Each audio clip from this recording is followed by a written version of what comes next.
Dear colleagues, ladies and gentlemen, good morning, good afternoon, and good evening. I have the pleasure of welcoming you to this side event on innovation for climate adaptation in frontier markets, the role of small and medium-sized enterprises. We are organizing this on the margins of the Vienna Energy Forum, whose theme is Where Action Meets Ambition. We need more and more action in the race to net zero, but we also need action on the need to adapt to climate change. Let me take the opportunity to, appreciate and welcome the panelists and presenters that we have, and to most importantly, thank them for agreeing to join us on this important discussion. To begin with, I have Tarek Mtaira, who is the Director of the Department of Energy. He's going to give us a welcome remarks. I also want to introduce Ms. Lynn Landry, who is the partner at B Angels Capital and the Chief Ecosystems Officer at B Angels Agro. Welcome, Lynn. I also want to welcome Nameka Ikegonu, who is the Chief Executive Officer of Cold Hubs. And also welcome Mr. Victor Ndiege, who is the CEO for Kenya Climate Ventures. Jason Spensley, who is the Senior Climate Change Specialist at the Global Environment Facility. And last but not least, my colleague Tom Mitchell, who is the Chief Strategy Officer at Climate Kick. Ladies and gentlemen, welcome to this session. Before we go into the detailed discussion, I just want to also introduce the structure of the conversation that we are going to have. We've really structured this side event as a conversation on how we can scale up the role of SMEs in adaptation. After the introduction remarks that will be given by Tarek, we are going to have detailed presentations, first of all from Nameka on how his business is doing, and also then from Lynn. And after these two presentations, we are going to have a panel discussion, the Devo style, which is I'll try to moderate and invite Victor, Jason, and Tom to respond to some specific questions. And then we hopefully have time for Q&A. For participants, please make use of the chat function to send us as many questions as possible. We try to integrate them into the questions that we are also going to pose to the presenters and panelists. So I think we are ready to start, and let me take the opportunity to welcome Tarek to give us his opening remarks for this side event. Tarek, the floor is yours. Thank you. Thank you very much, Alois, for inviting me to this panel and the side event on the margins of the Vienna Energy Forum, and a warm welcome to all the panelists and the participant tuning in to the side event and to the Vienna Energy Forum 2021. Indeed, this is a special event for us in UNIDO. The Vienna Energy Forum we do it on every 2 years, and it is the most sort of important event for the Department of Energy and UNIDO and its partners to bring forward-looking conversations and innovative discussions on the future related to energy, climate, and development, or the SDGs in the broader sense. I think the topic of the participation of and bringing the small and medium enterprise into the space of adaptation and innovation for adaptation is quite timely and relevant. Probably you're all familiar with the numbers. We have seen that the growing impact, the costs of climate impacts, which are currently estimated at 70 billion, are projected to reach 300 billion by 2030 and probably 500 billion by 2050. And what we realize is that also there is a widening gap between public resources, available resources to intervene on the adaptation side, and the needs and the required sort of resources. So this makes it extremely important. How do we unlock private sector engagement toward climate adaptation at scale, and the kind of the scale and the proportion that we need to deal with this challenge? We know for fact, and then you all come and been probably working with private sector. Also, it brings capital, it brings technology, and all kind of additional resources that we can tap into toward climate action. From UNIDO's perspective, and we work quite a lot with developing and developing economies, and a particular set of the private sector, small and medium enterprise, play an extremely important role in the development of both the industrial base, but also in the development of local economies, creating jobs. So. At least to give you a sense, in some of the countries we work, SMEs and startups contribute as much as 70% in terms of jobs and the economy. So they're making them as a key partners in the change, in the efforts toward any kind of solutions that we want to deliver in the countries. So. And perhaps one point to highlight is that also SMEs by nature, they are very close to the context and the local setting in which they operate. So adaptation solutions are local, are context specific in many situations. So there's a very interesting bridge to look into there, I think, from that point of view.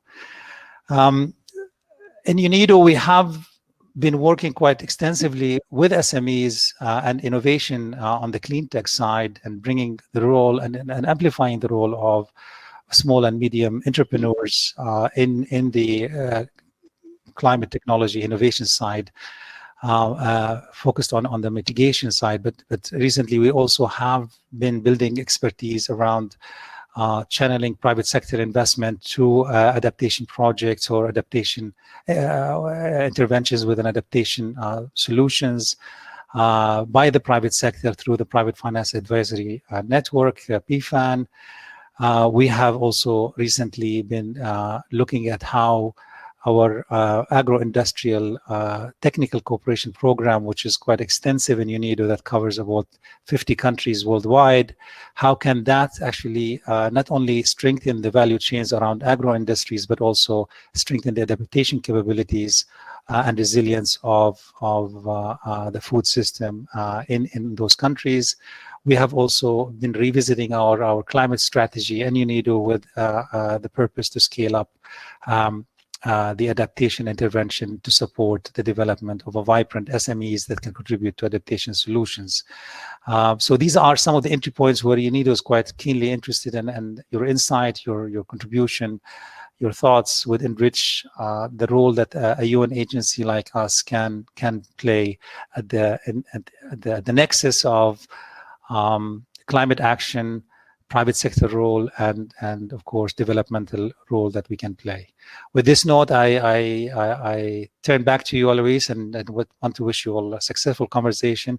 I apologize if I have to drop out maybe after 20 minutes to make sure that I can go to the next session where I'll be engaged, but I'll be also receiving some input from the moderators of the session.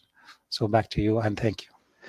Thanks a lot, Tarek, and quite appreciative of the context in which we are operating, and especially the reason why UNIDO is engaged in the climate adaptation space. And I think the two key questions on this side event that we are organizing, which I would want to prefer, I prefer to refer to as a conversation, is what are the key challenges that adaptation SMEs and startups and projects face in their journey from origination, growth to scale up in developing countries. And secondly, key strategies for unlocking financing for adaptation SMEs and startups at scale.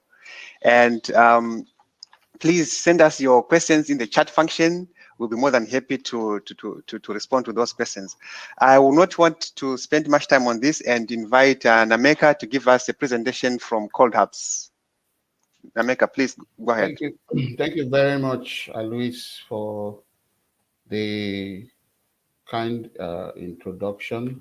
And good afternoon, good evening, and good morning from wherever you are joining.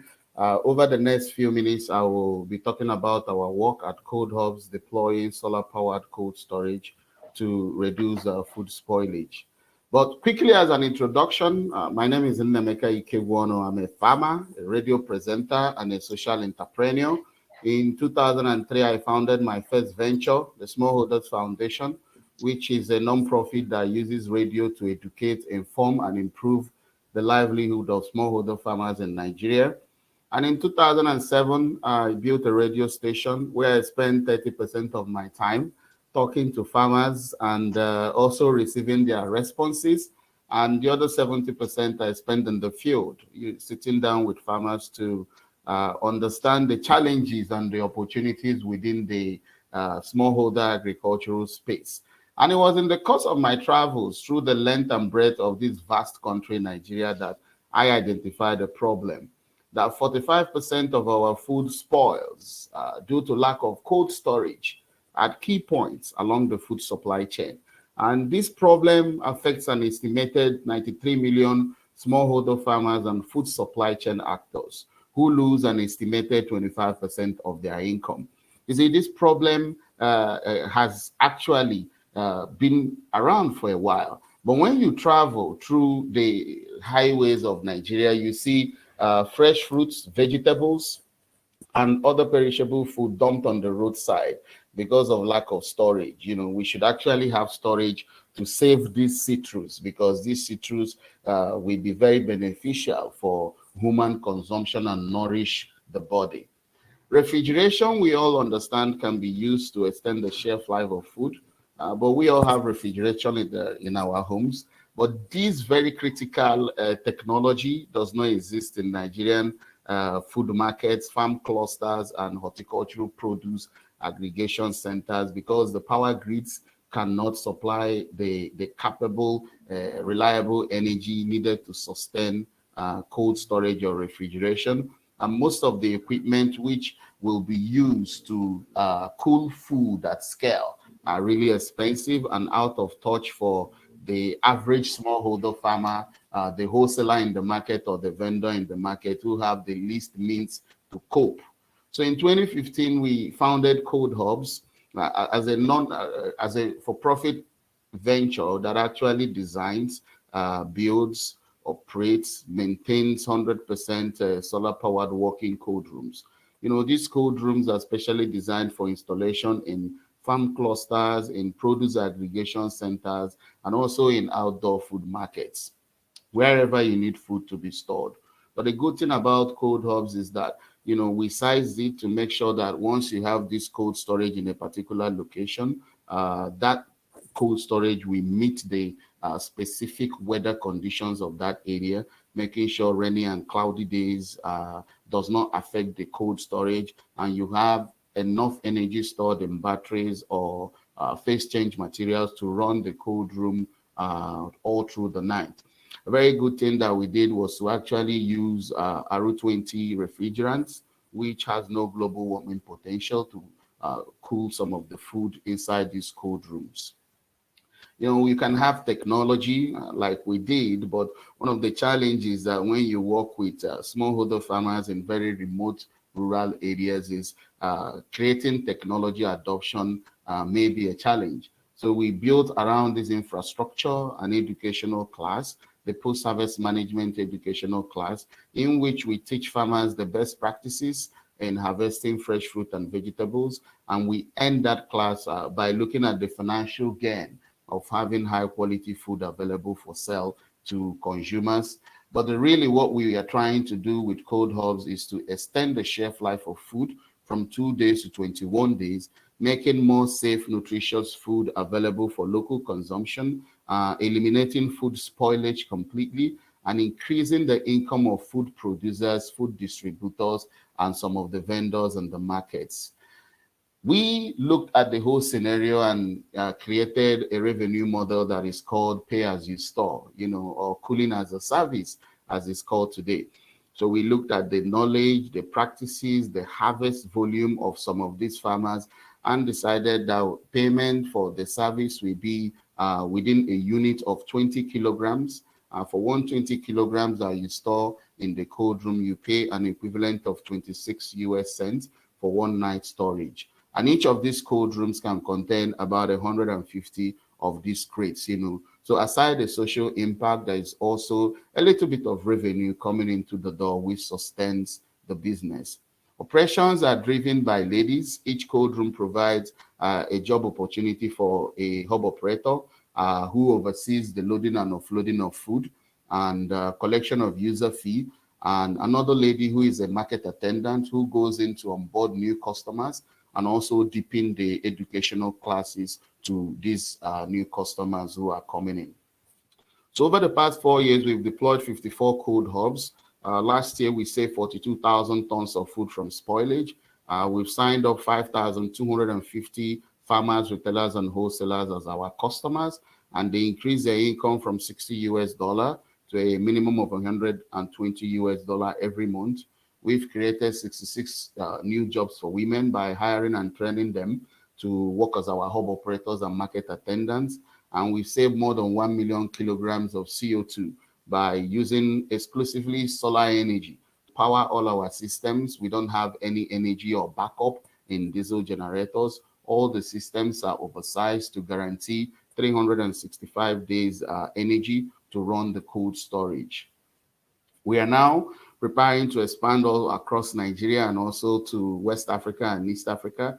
We are working on 100 new cold rooms to serve about 10,000 new farmers over the next 3 quarters, and also deploying some solar-powered ice blocks around the coast of Nigeria to supply the artisanal fishermen with ice block, which is needed to also store fish.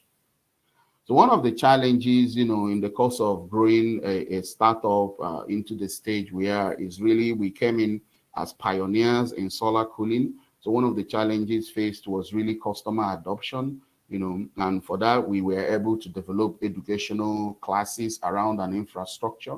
Part of the reasons is that most of the farmers, retailers, and wholesalers that we are working with have never stored produce in cold storage before.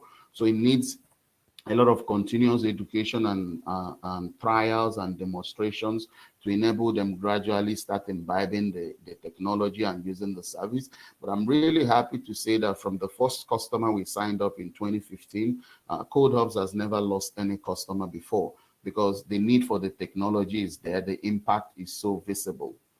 Another is looking at, as an SME, that is trying to deploy adaptation technologies. Are we looking at food supply chain or cold chain? When you look at the food supply chain, where are we going to deploy? We had to grapple with these difficulties. Are we deploying along the food supply chain, or are we doing cold chain to sustain food? These are two different things, because if you follow the food supply chain, you probably need cold storage in the middle of nowhere. This is where you have clusters of farmers who are cultivating seasonally or throughout the season.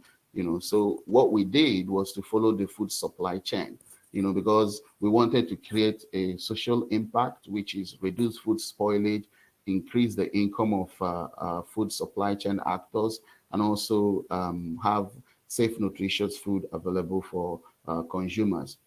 The third challenge, which is really what comes up in so many startups, is attracting and retaining talent. Even when you want to attract the right talent, you find out that sometimes people pass through an interview and they tell you what you want to hear. And when they come in to sit down and become part of the team, the productivity level may not be the same.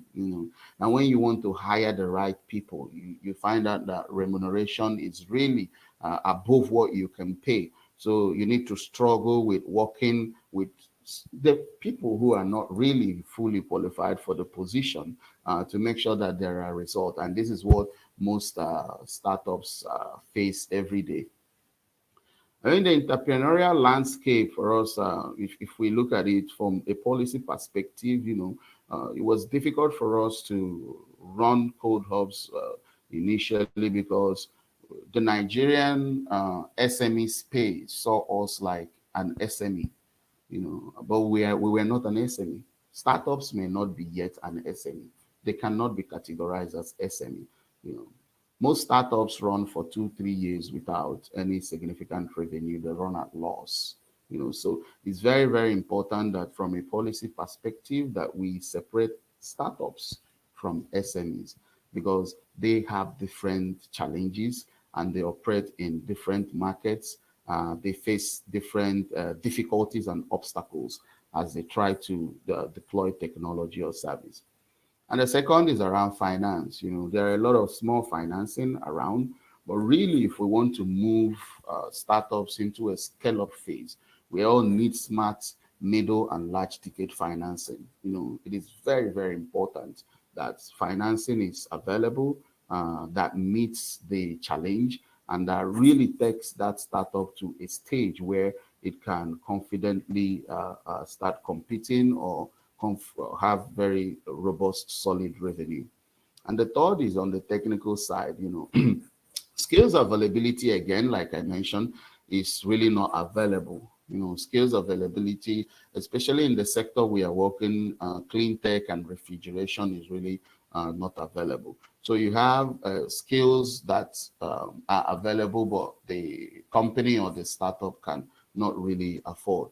So I think that moving forward for government and other public organizations should prioritize skills availability, short-term posting of professionals to startups, also creating a pro bono pool where startups can dip their hands if we want a business strategist, if we want a very high-level accountant to, there are all professionals who can actually offer their skill set to startups and scale-ups if there is a platform where startups and scale-ups can go to access such services. So just in a nutshell, I wanted to present Code Hubs, and I'll be very happy to answer any questions you will have. Thank you very much.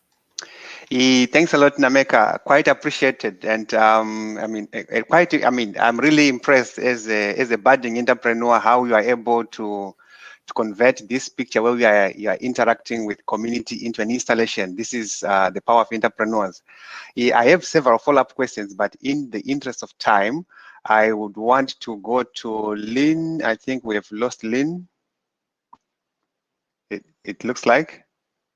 Okay. In the meantime, Nameka, I had 2 follow-up questions. How are your stations linked to buyers? People would then come to buy the vegetables and or the produce that is that you are storing there. That would be the first question. And the second question is, yes, I think it's impressive that you have been able to transform your business from a startup into an SME.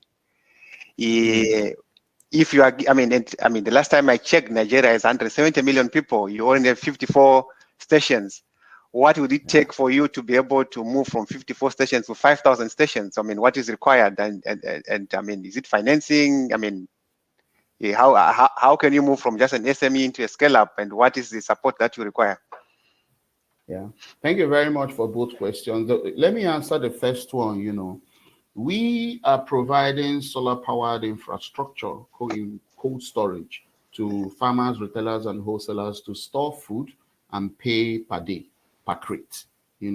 So before we go to install a solar-powered cold room, we conduct a 3 to 6 months detailed scoping analysis to actually understand whether the farmers in the location need cold storage, the seasonality of their produce, the volume of their produce, and their willingness to pay for a crate storage per day.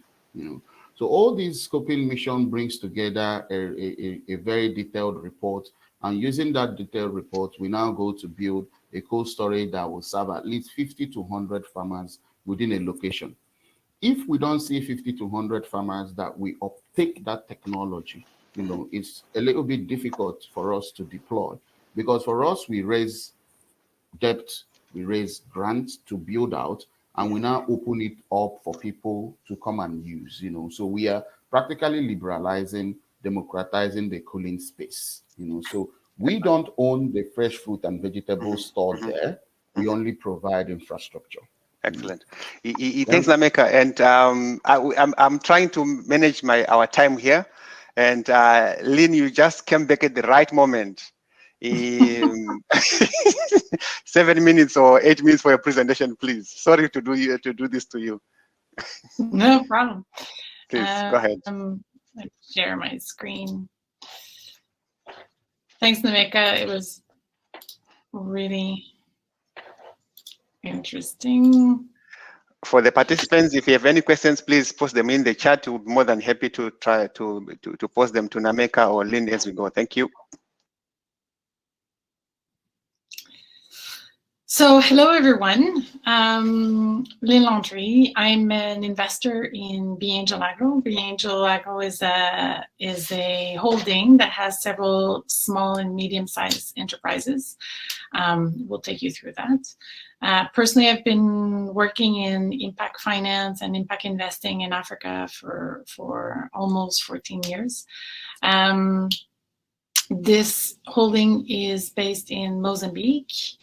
And our vision is to provide equal opportunities to farmers. As we know, smallholder farmers in remote areas don't have access to quality product at a fair price. So that's what we aim at doing through our holding companies.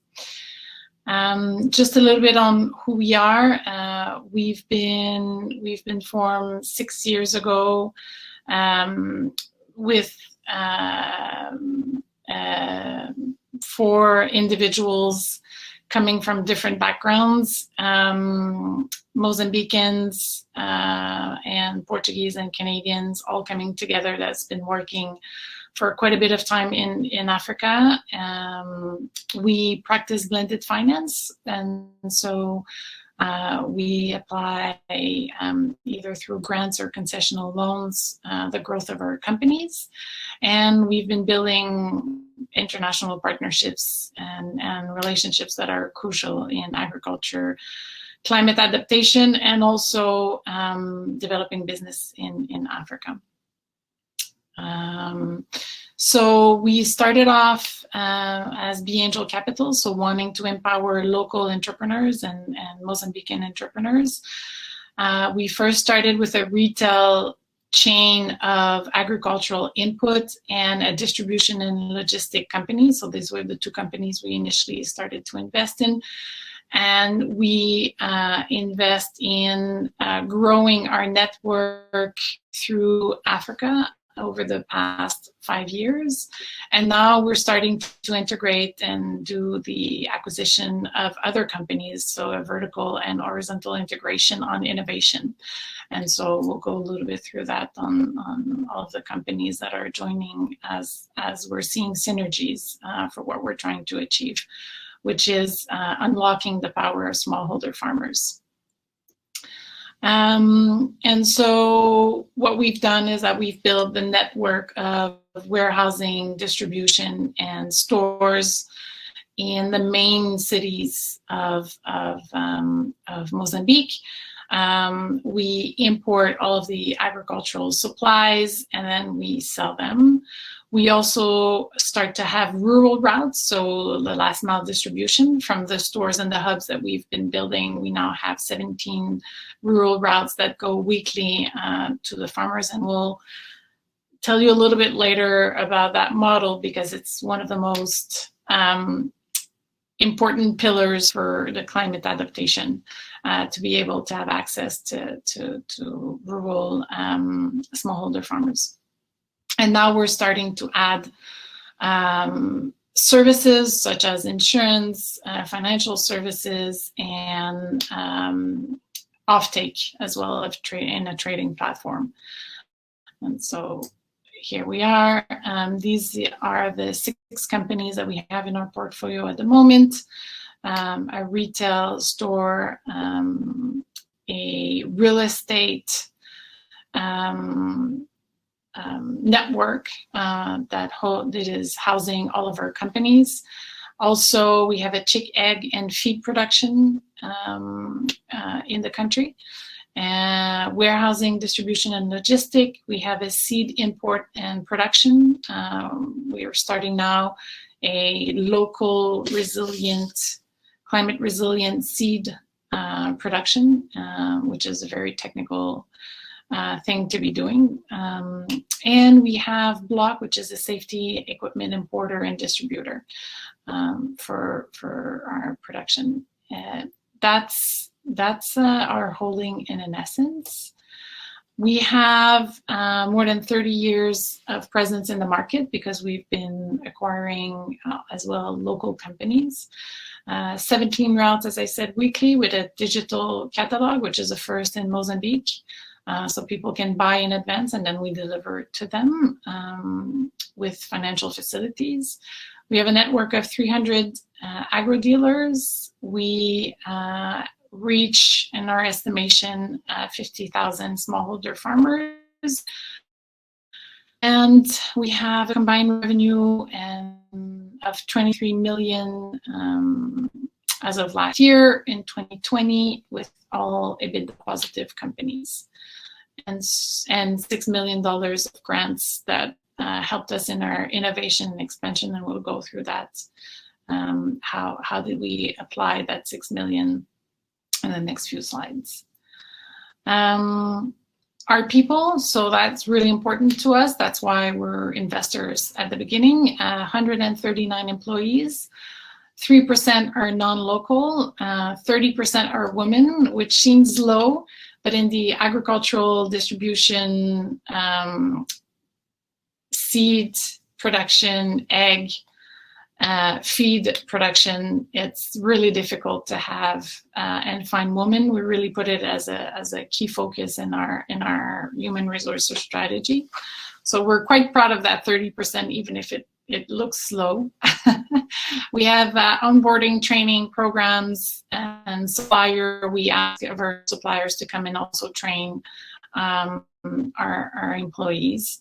We have, and we'll talk a little bit about that as well, we have a TV series, Farmer School, so Escola do Agricultor, which is a school that trains smallholder farmers through radio, TV, and local initiatives as well.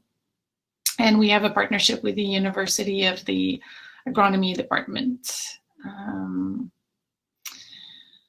So this is our network at the moment. We have 12 stores, 17 rural routes. We have 3 production sites of egg production and feed production. We have 8 warehouse and distribution logistic, 300 agro dealers, and we have a full coverage of the country.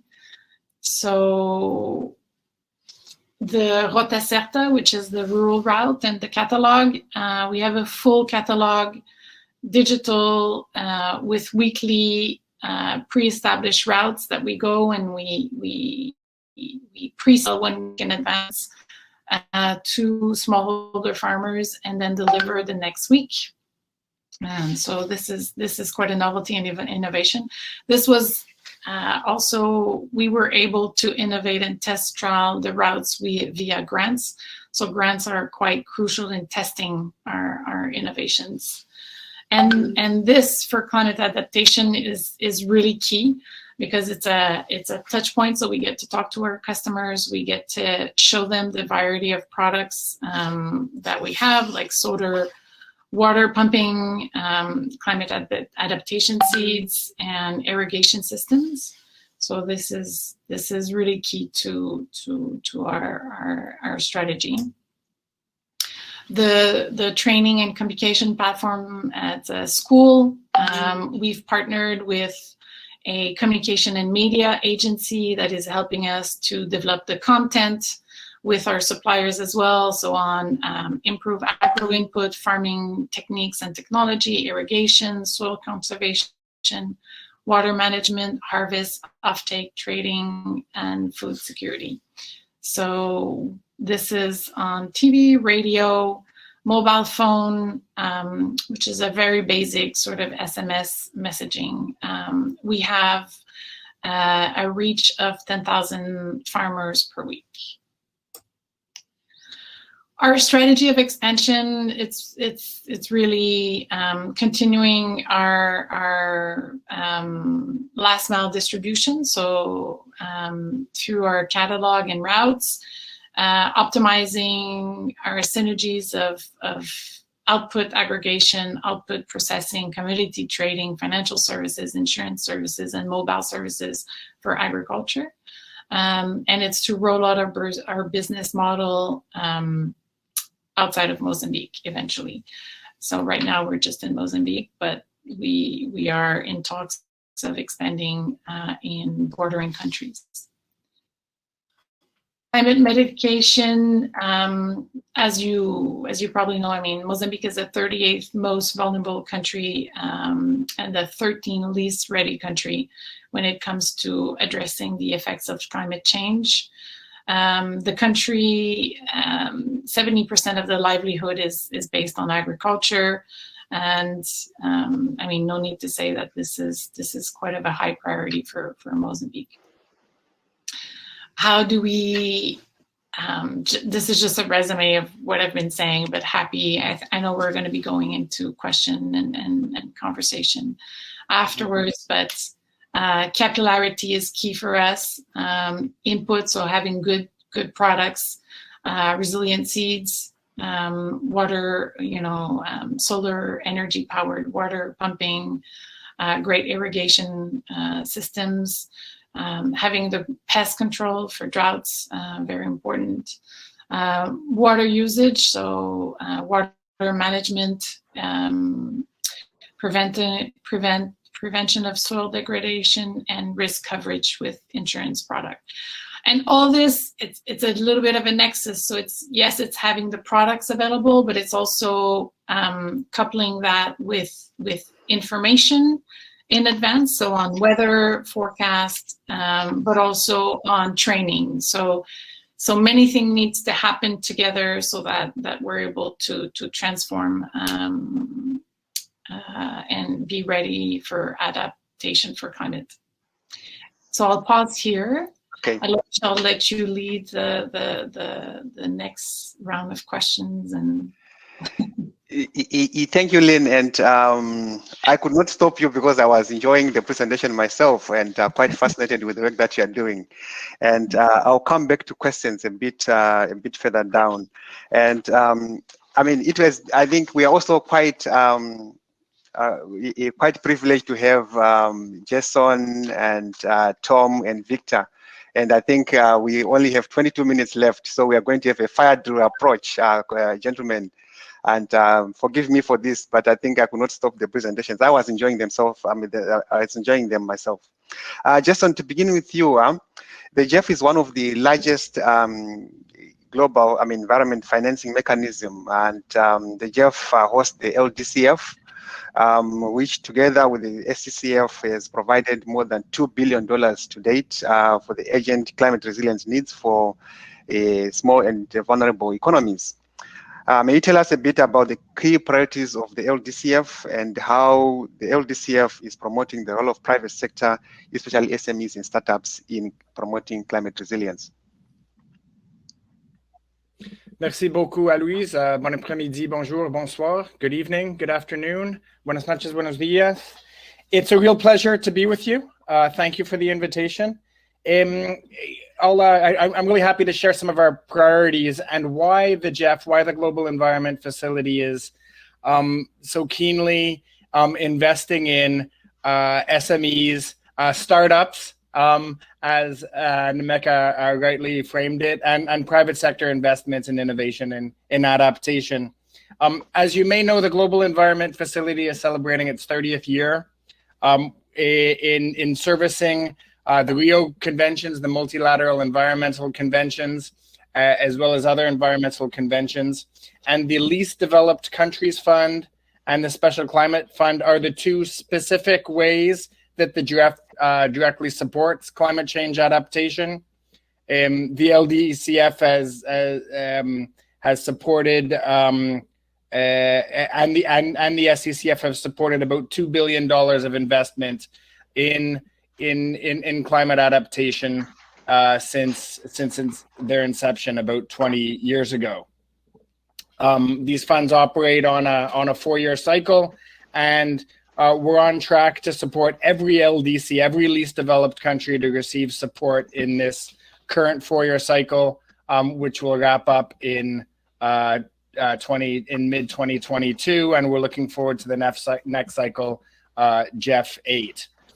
The Ldcf and SCCF are the key principles is that we're country driven, responding directly to government focal points in each country. I understand that a number of Ldcf focal points are with us here, and delighted for that, in partnership with 18 GEF agencies, and UNIDO is one of the GEF agencies. Why does this all matter? To center us for a moment, the World Economic Forum puts out a global risks outlook every year. In 2021, the 5 greatest risks to the global economy and global economic stability are all environment and climate related. The greatest of the 5, both in terms of likelihood and impact, is climate action failure. The scale of the need, the scale of the urgency is so big, is so great, that we can't do it by public finance alone. We can't address the massive financing gap through multilateral finance alone, even if the GEF and the Green Climate Fund and the Adaptation Fund and others increase our scale of finance manyfold. It's not enough. We need to ensure that all investment through multilateral funds like the GEF is very strategic to catalyze larger scale investment with the private sector, with private commercial financial institutions, with SMEs and startups, together with domestic public finance, and other opportunities.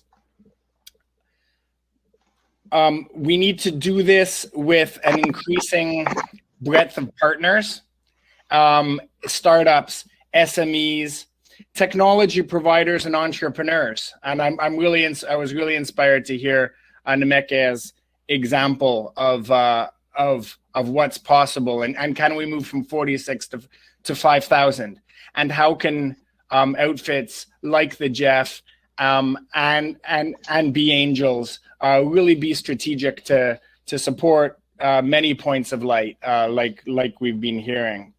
We need to do this with smallholder farmers, with large-scale multinational corporations that are really concerned about their supply chain resilience. And how can we partner with them to ensure that they're investing in their own resilience through the resilience of their supply chains? So we're looking to broaden our partnerships into non-traditional spaces for us. Great to hear the specific examples.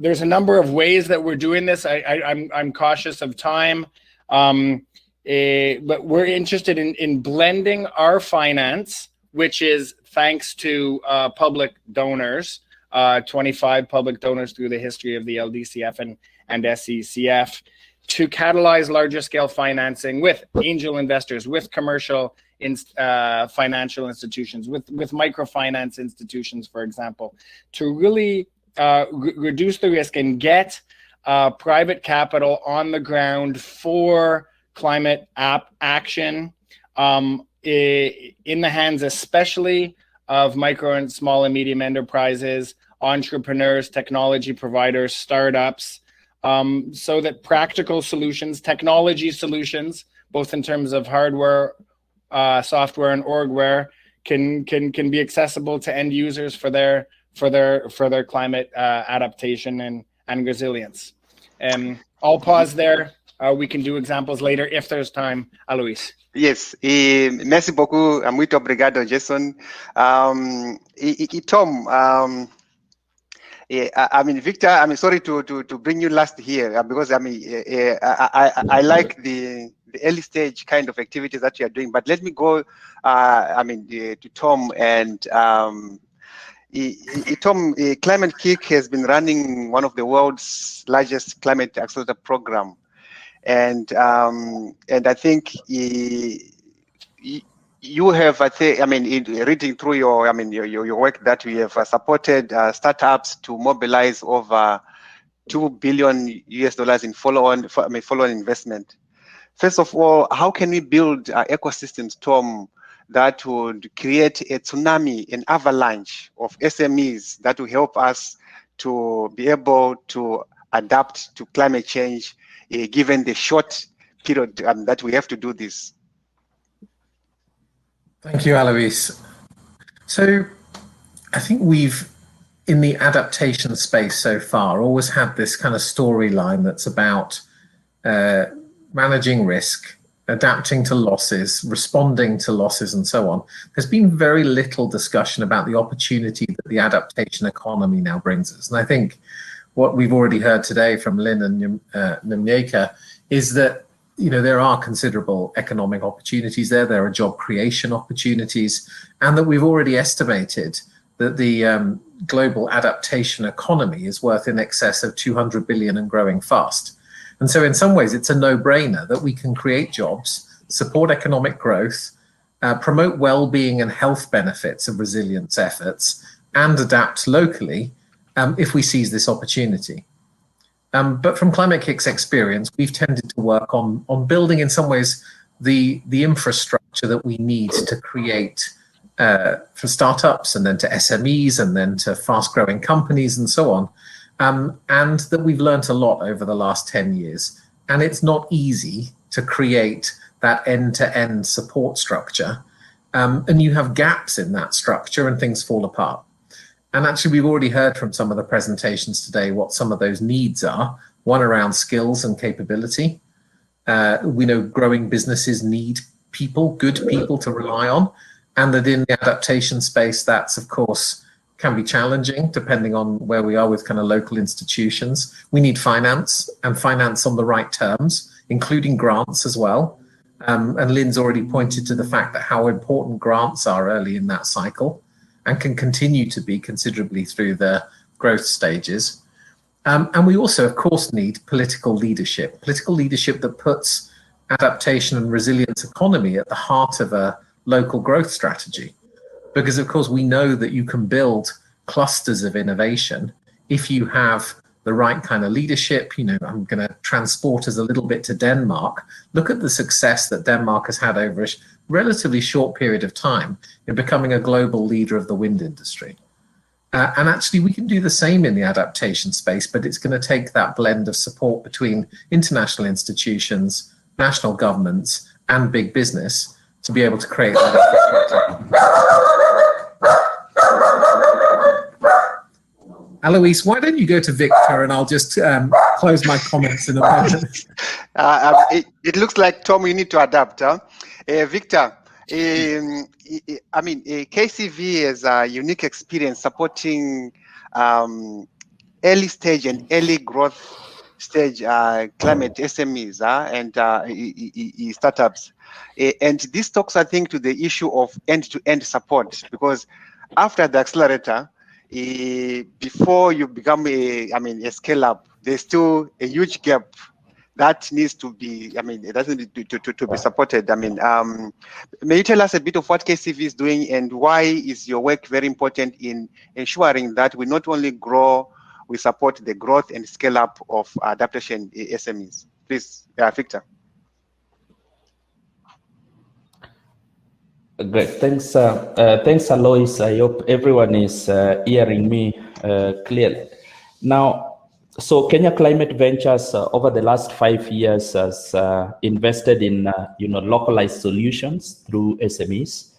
And earlier on, one of us mentioned that if you really want to achieve adaptation, the focus is how localized and how context specific can you be so that you are really addressing and enabling resilience. So over these years, we have invested about $4 million USD and leveraged the same amount with SMEs. But then there are still important aspects of SME financing and SME support that is very critical, especially to the adaptation sector. And it's about the appropriate investment tickets. And our experience, Alois and the team, is that you know, a lot of money could be available out there, but they're not quite appropriate for early and growth stage investments, especially the SMEs. And to the extent that there is a lot of supply gap of financing that SMEs can possibly absorb over time. So there's really an important need for investors, impact investors like KCV and others, to be able to bridge that gap that is, you know, popularly known as the missing middle. It's still missing throughout, and unless it's addressed with appropriate capital, unless it's addressed with appropriate ticket sizes, unless it's addressed with the proper and appropriate risk profiling of those businesses, then SMEs will continue to face these challenges all through their cycles. I think during the presentation of ColdApps, one important thing came out very clearly, that you know, affordability of expertise and the availability of the same is a very important factor for SMEs, because addressing adaptation mostly from an infrastructure perspective and development requires that you know, the expertise that can deliver the core of a business, in addition to the entrepreneurial and managerial knowledge, is very important. So most of our experience is that you find two kind of clients. One is a technology-oriented person who would want to change lives, but has very limited entrepreneurial skills. And the other bit is an entrepreneur who has very limited technology capacity to be able to drive the kind of infrastructure required. So how do you ensure that these two sets of clients actually reach a platform where they can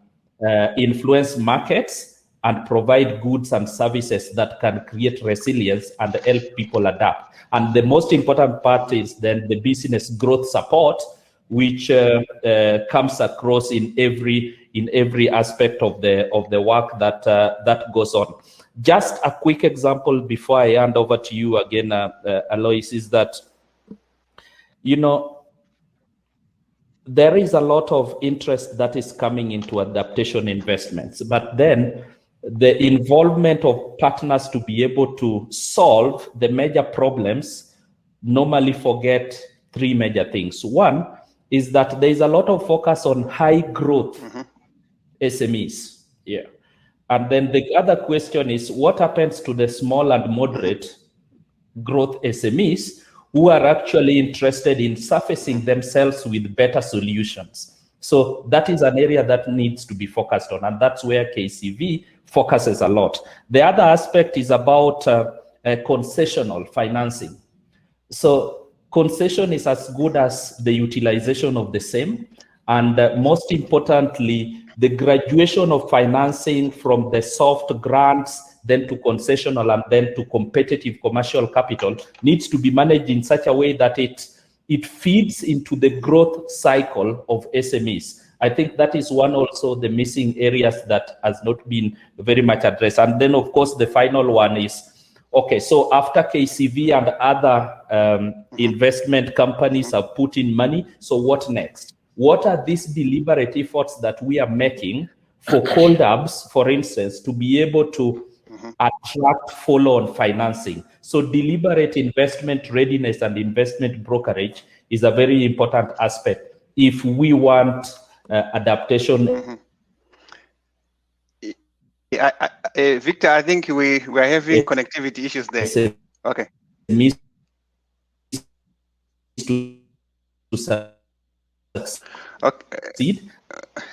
And if we want.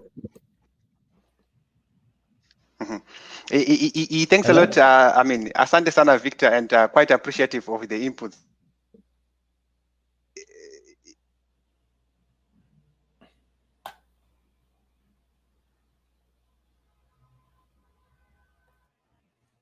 Sorry, we have 5 minutes left, so we are going to have a fire drill approach to this. And let me start with you, Nameka. I mean, where do you see yourself in 5 years? You have a minute or less than half a minute to respond to this. We want to be in at least up to 10 African countries, West, East, and Southern African countries, promoting the same technology and okay, excellent. And Lynn, may I come to you? And you have shared with us, I mean, your plans on how to adapt, I mean, to absorb some of these, technologies.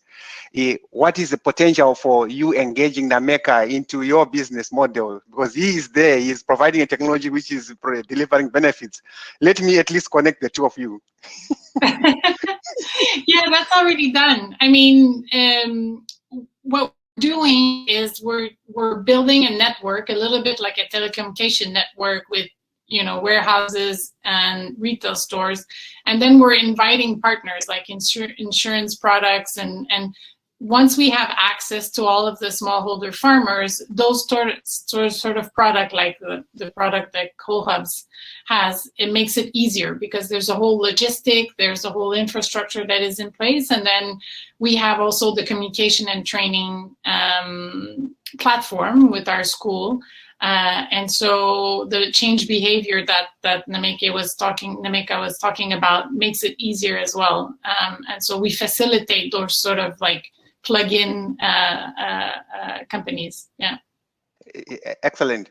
Jason, let's look into the future, and I mean, may you share with us I think how, from Ldcf point of view, what are the priorities in terms of how to bring this work that you are doing, supporting the private sector and adaptation SMEs to scale? I mean, what should people prioritize? What should countries prioritize? Thank you.